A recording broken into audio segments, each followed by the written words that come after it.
Righto, thanks for joining everybody. Andy, you all good? Yep. Start with Ollie. Ollie, unmute.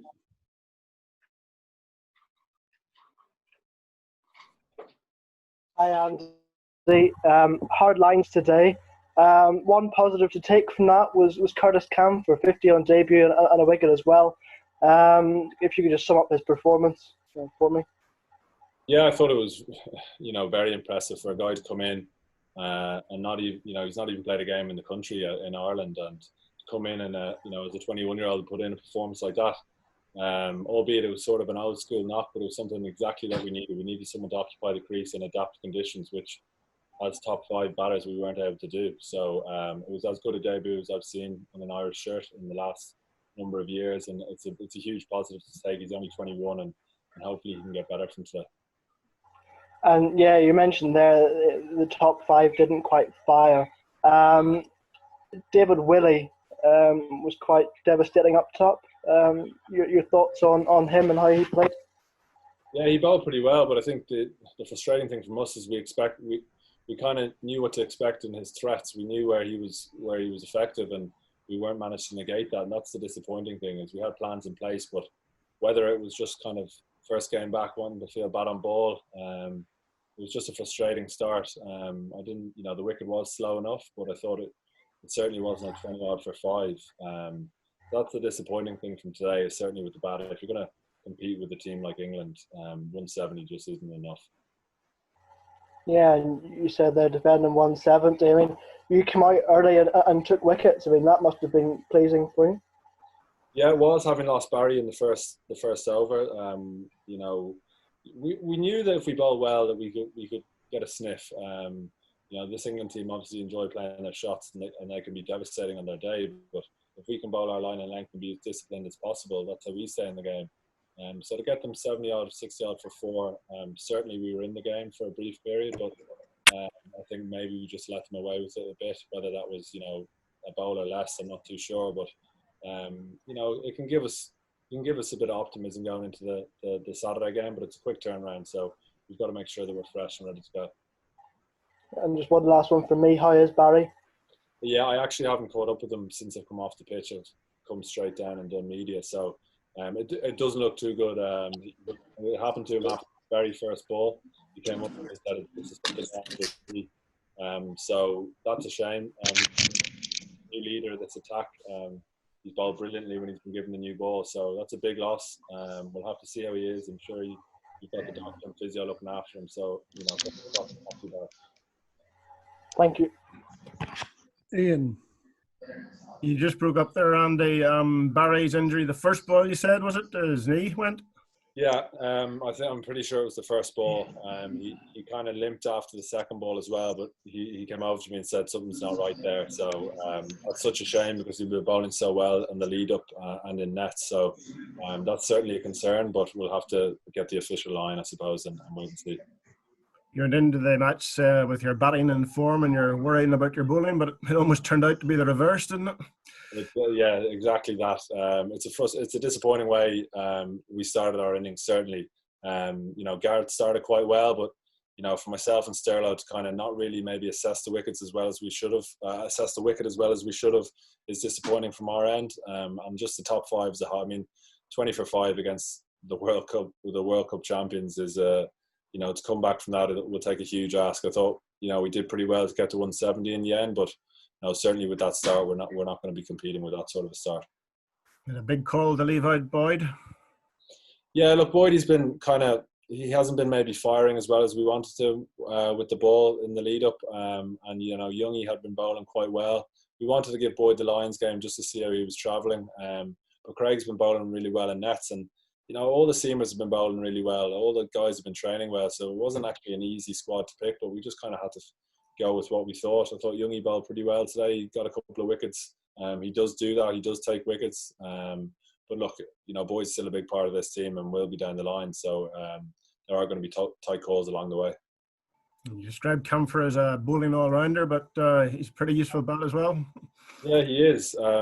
You know, we haven't seen a lot of him, and not many people have.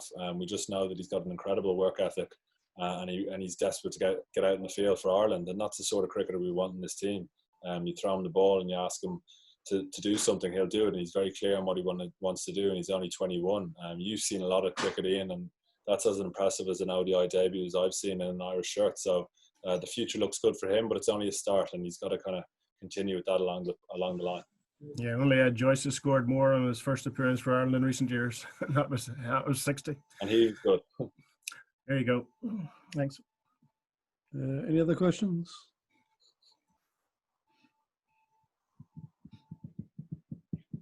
All good? Cheers. Okay, thank you very much. Thanks, Andy.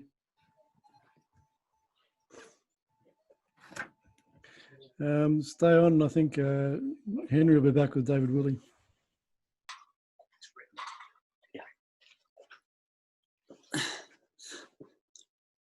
Hello. David there? Can't hear us. David, can you hear us? David Charles? Yeah, I'll start, shall I? Thank you, mate. Yes, please. Lovely stuff. Hi, David. That was more or less a perfect day for you, was it? Had it come back? Yeah, absolutely. You know, it was just special to be out there playing for England again, to be honest. My main priority was to enjoy it. So, yeah, that was nice. Have you added a little bit of pace in the interim? You look like you were bowling a little bit faster. So now you tell me. You're probably watching Sky, so it depends what the numbers were on Sky. But I think there've been a little bit of feedback. And obviously, you took 4 wickets up front. I mean, are you reminding rather England what you're capable of with the new ball? Yeah, I think so. I think it's something that I've worked quite hard on over the past sort of. Past year, up to the end of last season. So I have gone away and worked quite hard to try and get back to my best, and if not better than I've been previously. So it's a roller coaster, but like I said, I was just out there enjoying my cricket today. Thanks. Cheers, Henry. Thanks. I think John Etheridge, please. David, hi. I mean, obviously, it would have been natural to have been disappointed to have not been in the World Cup squad, but you kind of kept your cards close to your chest. You didn't go public with any sort of grievances. Was that a deliberate policy, really? Because you thought, if you did sort of sound off, then you wouldn't, that would reduce your chances of getting back in? Not particularly. I've been part of that group for 4 years leading up to that point. I was pretty realistic. I hadn't been bowling as well as I probably had done in the previous years leading up to that.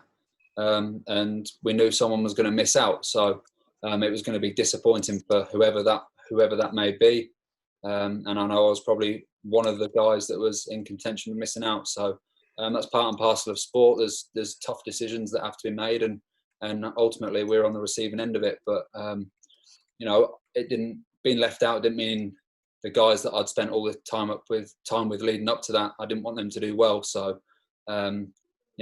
obviously bitterly disappointing, and that's what you dream about as a kid, going out and playing in a World Cup on home soil. But it didn't mean that I didn't want the guys to go out there and go all the way and win, which they did. And it was fantastic that they went on to do that.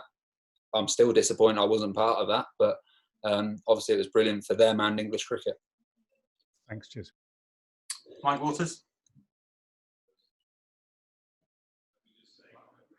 Mike. David, good evening. Left-arm bowlers who bring it back into the right-hander at a decent lick are still worth their weight in gold, aren't they? People like Trent Bolt have been very effective in recent years. Do you still feel you've got something different to offer as a bowler? Yeah, definitely. I think there's a lot of talk, particularly after the previous disappointments in World Cup of left-armers, and that's really where I got my opportunity, that I swung the white ball. And, I had some good success for the first couple of years with England doing that. And as I just touched on there, just before that World Cup was selected, I hadn't been bowling probably at my best, and I was to miss out. But, I've gone away, worked hard. It swung a little bit today, and the ball got messed up pretty quickly, so it stopped actually, and I beat the other side of the bat. So, it's something that I want to continue to do, and hopefully I can contribute England for some time to come. But ultimately, at the minute, I just want to enjoy playing cricket. Thank you. Matt Roller. Hi, David. You said a couple of weeks ago you've been looking at old footage of you bowling at your best from sort of 2-3 years ago. Is it fair to say we saw the benefits of that today, and how close did you feel to that sort of form? Yeah, definitely. You know, I've spent a lot of time looking at footage and working with Rich Pirro at Yorkshire. So, you know, he's had me badgering him at all times of the day and the week through the winter, and fortunately, he's invested the time in me. So, yeah, definitely. You know, I'm moving in the right direction, and I feel like my best cricket's probably still to come. And you know, it was great to be back out there wearing this shirt with the 3 lions on. So I just want to enjoy it. Will McPherson. Hi, David. Could you just talk a little bit about the competition for places in this squad and the opportunity that this series presents? You know, you've performed well today, as has Sam Billings, but Reece Topley's on the sidelines, James Vince, Tom Banton are all sort of queuing up to get a score. Is that sort of really pushing everyone on? Yeah, I think probably it's circumstances have given me this opportunity. You know, I missed out through the winter. I didn't get a look in there. The extended break's been great for me, so I'm grateful for that. And I guess the timing for all of this has actually worked out perfectly for me. And it was, as I said, it was great to be back out there, and obviously icing on the cake to do well as well. But you know, the competition, it's an unbelievable squad. Like you look at the players that still aren't getting a look in, the guys that went home from this camp. There's some brilliant cricketers still sat on the sidelines that are trying to find a way in. You know, it's credit to English cricket and the white ball stuff at the minute. There are so many good players that are trying to get in and at least get an opportunity. Lizzie. Hi, David. It didn't look like the pitch was very easy for the batsman, actually. It didn't look like it was very easy to time. Did you find it gave you quite a bit of assistance? I actually touched on it a while ago. I mean, there was a little bit of swing to begin with, and I think it was maybe a little bit tacky. But you know, I think my success has come when I've pitched the ball up previously, and really that was what I tried to do today. And I think the pitch, particularly getting an early wicket, always helps. So you know, I kept the ball full, which kept me in the game, and I reaped the rewards of that today. Thanks, guys. Anything else? Okay, thanks very much. We'll be back with Sam Billings soon for an embargo one for tomorrow. So if you just stay on the line, guys. Thank you. Thank you.